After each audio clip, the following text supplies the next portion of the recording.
matcha in the house in a while, so of course I was like, absolutely, yes, please, and thank you.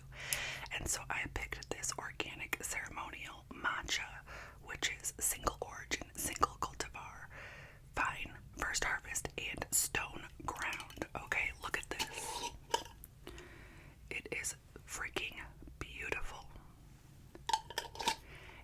And what I do with my matcha is I do like my matcha a little bit strong. So I use 1.5 teaspoons of matcha powder and mix it in with a little bit of water, a little bit of warmish water. And then I add my milk. Oh no, then I add my ice and then I add my milk. And sometimes, every once in a while, I'll put a little bit of, coconut flavor in there or vanilla flavor in there. But I don't have to, especially with this. This tastes so good. This is the Saemidori, Saemidor, Saemidori. And it's organic ceremonial matcha, mental focus, natural energy, and polyphenols. It gives me the boost without giving me any jitters. I don't even drink full caffeine coffee anymore. Like, I don't like the jittery feeling, so this is perfect. It's got a taste profile right on here with the levels of color, texture, umami, and creaminess, nuttiness, and astringency. Crafted from the prized Saemidori. Okay, I need reading glasses. I think Saemidori cultivar, named for its vivid clear green and celebrated for elegant sweetness and deep umami. This matcha offers a silky texture and a whisper of nutty aroma. Its smooth cashew-like flavor finishes clean, revealing a gentle umami depth. Let Saemidori transform your daily matcha ritual into a moment of pure indulgence. All of you will get a 10% discount if you want to order some. The link will be in my description box, and if you use that link, you get a 10%. And I have some right here. I had some yesterday, the day before, and today, so I'm on a roll. And I usually just put it in a clear glass because it's so pretty. I don't like to put it in my double wall tumblers, although the double walls probably would keep it colder for longer. Isn't she beautiful? She's a little sweaty, but she's beautiful. Alright, we'll get into all the Summerween stuff, but first, you know the drill, you know the deal. We gotta do some channel maintenance, channel hygiene. Channels are Tamagotchi, so if you're new here, welcome to my nonsense. If you're old here, welcome back. Oh geez, if you're new here, please consider hitting subscribe, and if you're old here, go double check, make sure you're subscribed, hit the like if you like, leave a comment. It could be anything related to the video. It could just be a hello, a few emojis, whatever, as long as it's cool and respectful. Hit the notification bell. As always, I've linked all my tip jars down yonder in the description box. No pressure whatsoever, but every $1 or $2 helps. That is what allows me to continue to make content. Also, you are invited to my Patreon. I know not everybody can come, but you can't say you weren't invited. The link to my Patreon is down below, and I post a lot over there. If you want extra content, but you don't want to leave this platform, you can join YouTube memberships by clicking join below or going to my channel page. Clicking the join button. That is content that is exclusive to YouTube members. Let's pop some extra polar ice in and talk about Summerween. Summerween actually came from a show called Gravity Falls, which I should probably start watching. I don't. But if it's the inventor of Summerween, I probably should take an interest in it. I love me some Summerween. I do understand there's all kinds of content right now about avoiding Summerween. Now it's just a consumer-made holiday. It's a consumerism holiday. And yes, it can be. Do I think that you should run out and buy stuff for Summerween? No. You probably have Halloween decorations. You could just pull those out. Stores are going to capitalize on anything that they can. And I know how hard it is to resist all the cute summery Halloween stuff. I pulled out some decorations I got last year from Walmart at Halloween time, but they look Summerweeny to me. And I'm going to show those to you. So, I have my neon jack-o'-lantern, and she's a happy girl. She's just like a felty. You can't stick. Oh, you can. It does light up. Do I have a battery? Oh, it does light up. I didn't remember that. That's cool. And a little black stem. So I'm probably gonna put these things in this room because they don't really match any other room.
bunny.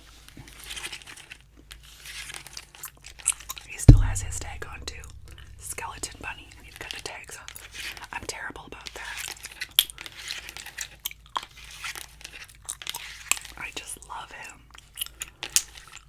He probably needs a name too.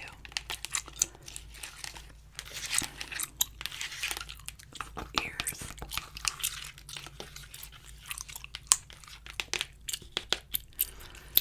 And one more thing I'm pulling out is my husband picked this up for me a couple years ago, either last year or the year before, I'm not sure, from a Marshall's or a TJ Maxx. And you just put, I have fake tea light candles. You put a tea light or a fake tea light in there, and it lights up. So this is my Karami jack-o'-lantern. So now she will be out, and the rest of this stuff will be out all the way up until Christmas. Okay. And what have I been consuming to celebrate summer? Go see Backrooms. Well, I went to see most of it. I had to leave a little bit early. I'll get into that. Backrooms is a movie that was made on the concept of the bathrooms, which I think originated on maybe Reddit or, well, I pulled up some information on it. Popular internet concept and creepypasta describing an alternate extra-dimensional reality that one can accidentally fall into by no-clipping out of normal reality, a video game term for phasing through a solid wall or floor. So, I don't really play a lot of those types of video games, but I do remember in Sonic, it would look like there was a wall, but you could go through it, and then you could get a life. I probably needed to get a life, but I guess that's kind of the concept that they're thinking. The setting is famous for liminal space aesthetic, a seemingly infinite maze of empty, mundane rooms characterized by mono yellow walls. It's so ugly. The mono yellow is so ugly. It reminds me of funeral parlor walls, which is creepy, right? Damp old carpet, like icky indoor-outdoor old hotel kind of carpet, and the constant monotonous humbuzz of fluorescent lights. Also awful. Core lore and mythology origin. The concept started in 2019 on the 4chan image board. An anonymous user posted a blurry, unsettling photo of an empty yellow room accompanied by a short paragraph warning people to watch their step. The complex, rather than a physical location, it is a vast metaphysical labyrinth with the different levels, each growing increasingly surreal and hostile the further you wander. Entities, according to the lore, the backrooms are not entirely empty. Lurking in the shadows are hostile entities, predatory monsters, or distorted beings that stalk wandering travelers. Now, the movie itself is about a guy who works at a furniture store. He's having all kinds of problems. His wife recently left him. He's kind of a jerk to his employees. He drinks way too much, so he's a little unreliable, and therefore, when he goes to see his therapist, she's like, is he drinking too much? Is he imagining this stuff? Because he finds this pushing through a wall area in his department store, which he pretty much lives at. And he's telling her about it, and she's like, okay, guy. But so he breaks through that wall, and you see all these back rooms and how it's that labyrinth, and one room just leads to another, but he does come back at first. I won't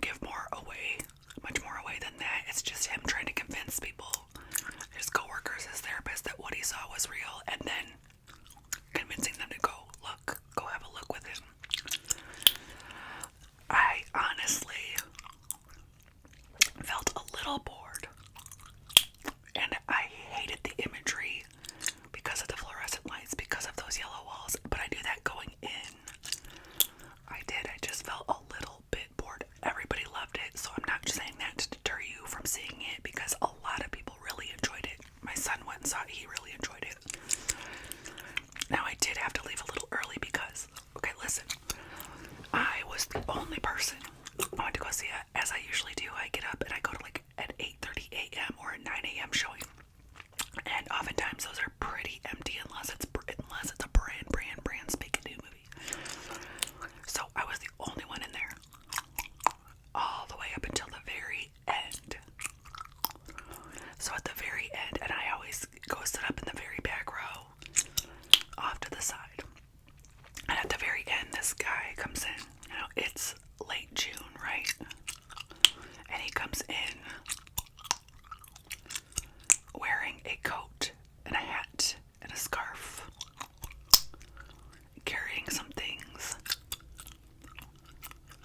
And I'm thinking, is this a disguise?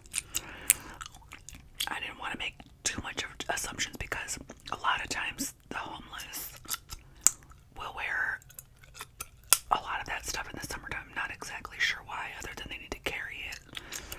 But he came and sat right in front of me in an empty theater.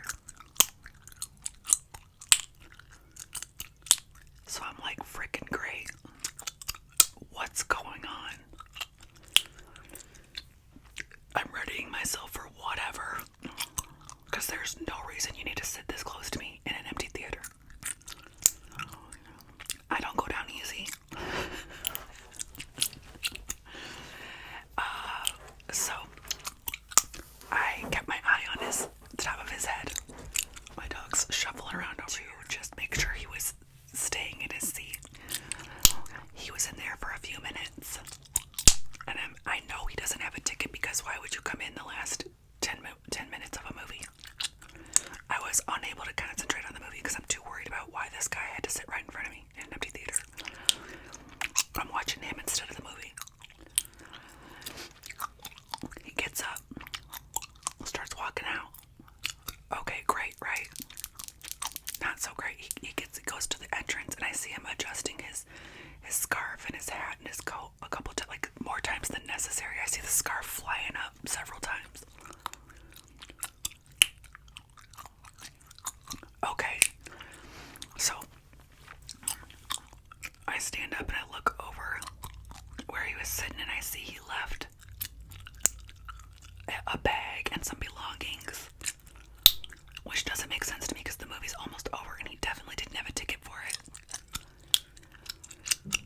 At that point, I was like, I gotta get out of here. This is not something I want to find out more about.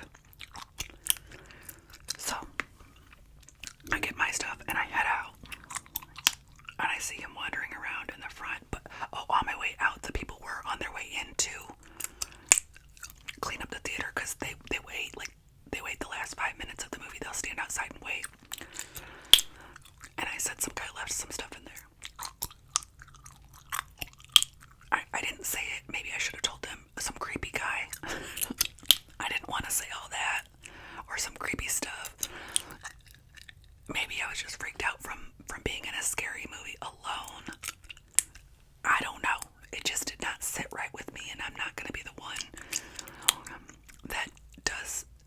that misses some red flags and wishes I hadn't. I guess nothing came of it. I never heard that anything happened at the movie theater that day. That was a horror of its own, right? So I watched the Backrooms, and then I watched The Mummy.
it gives me what Schitt's Creek gave. It is so much like Schitt's Creek. It's Matthew Rice, and I think it's Reese or Rice, I don't know, from The Americans, one of my other favorite shows.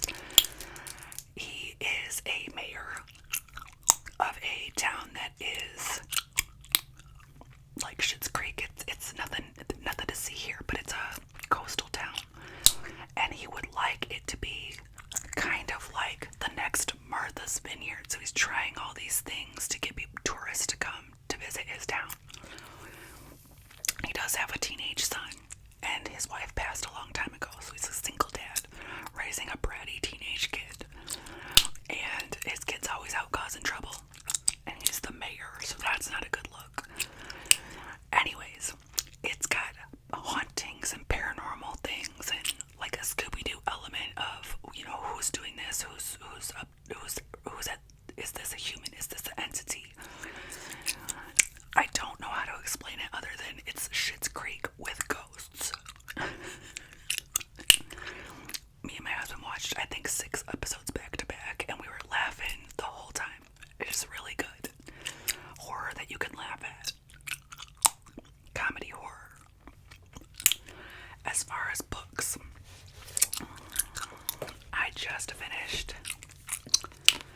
The cover for this is somewhere, the slipcover, but Maiden, Mistress, Monster, Myth. This is I, Medusa by Ayanna Gray. I, Medusa by Ayanna Gray. I read this in 3 or 4 days, and it was a solid 4 to 4.5 star book for me. This is the story of Medusa from childhood all the way to what we know her as, the lady with snake hair. And it talks about her being just an innocent and mortal being born to 2 gods, kind of sea gods or 2 gods of some sort. She has 2 older sisters, so she is the youngest. Her sisters are immortal. She is mortal. Her parents are pretty awful to her, but she has a strong bond with her sisters because they're dealing with the same parents, you know. Now, her parents have this ball one night, and it's in hopes to marry the daughters off. One guy does eventually come back for one of the daughters, and Medusa gets the feeling that he is not a good guy. So she's going to do everything in her power to get rid of that guy. But she's successful, and she isn't at that anyways. That transpires into her getting into some trouble, and then her joining a priestesshood. So this book is broken up into 3 sections: Maiden, Mistress, Monster. And I would say I liked the beginning, and I wish we got more of the end. Now, if I was younger and I was reading this would have been a 5-star. But what I really wanted from it was more of Monster. I wanted way more of Monster than I got.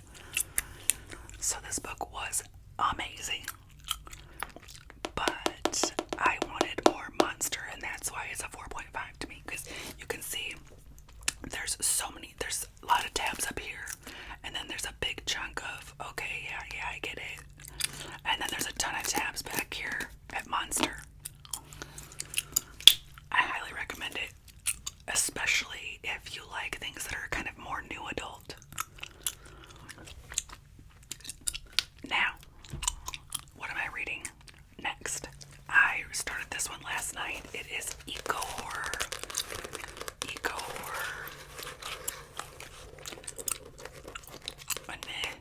Annihilation. Oh, my tabs. I got some tabs chilling on the book. And it is, as I said, eco horror. It's about this place called Area X that they have to send in biologists and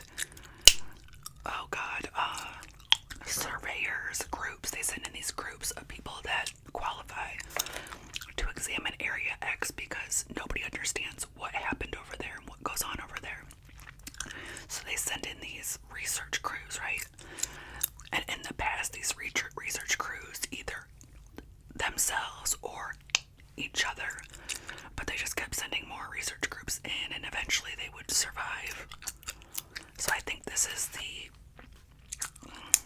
12th expedition. 11th. No, the 11th expedition returned as shadows of their former selves. So this is the 12th expedition. And this book is written by Jeff Vandermeer. So I was like, well, I typically don't like sci-fi, and it is a male author, so I thought it would be very male sci-fi centered. It's not, because the entire crew is women. I would have loved a mixed crew too, but the entire crew is women. And there's a psychologist that helps them on this journey. There's a biologist who you're getting the story through the biology. Well, at the beginning, at least. I don't know what happens throughout, but you're reading about the biologist's experience. There is a surveyor, there's a archaeologist or something. There's just a group of 5 or 6 women. And I'm only on page like 40, I think, 35-ish. They get in there, they're hypnotized to get in there just to avoid too much trauma, or that's what they have been told. They're hypnotized on their way in by the psychologist. And they kind of wake up and they're in Area X when they come to. And right off the bat, they see this tunnel. But our biologist says, this isn't giving tunnel. I know it starts right here, but it's giving tower to me. She's the only one that keeps referring to it as a tower, and the other people keep thinking tunnel. They get in there, and it does resemble more of a tower. So I think our biologist seemingly can see things a little bit more for what they are. And right off the bat, she's reading these vines have words in them. She's like, hold up guys, these vines have words. And she gets close to the vines, and one of the vines spits out a powder, and the spores go up into her nose. And she obviously got a little bit scared. Later that night, she says that she feels like the spores made her even less susceptible to these programming, these things that they've already learned, these hypnoses and different. She thinks she's more aware of what's really going on than the others, which she may or may not be. I don't know, she could be totally delulu, right? But it started off pretty good. Anyway, those so far are my activities for Summerween. Let me know if you're going to participate at all. If there's any horrors that are on your list, tell me what they are, because I need to get my hands on some more summery horror.